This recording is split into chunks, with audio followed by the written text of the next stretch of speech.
takbo sa CR. Naranasan nyo ba to?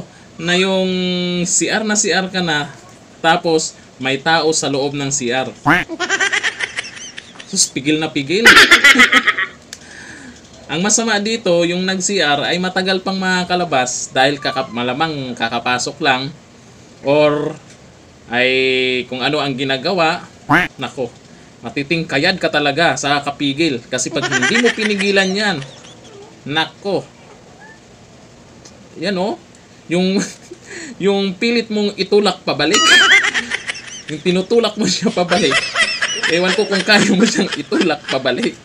Ayan o, tapos sabay tumitingkayad ka, yung ramdam na ramdam na. Nako, yung may kilala akong ganyan na talagang pigil na pigil. Ayan o, iinit talaga ulo mo dyan, no? O, tumitingkayad ba naman? Iniipit mo na kung ano yung iniipit mo, tapos tinutulak mo pabalik. Eh, hindi naman kaya itulak pabalik yan. O? Naranasan nyo ba yung ganyan? Comment down below.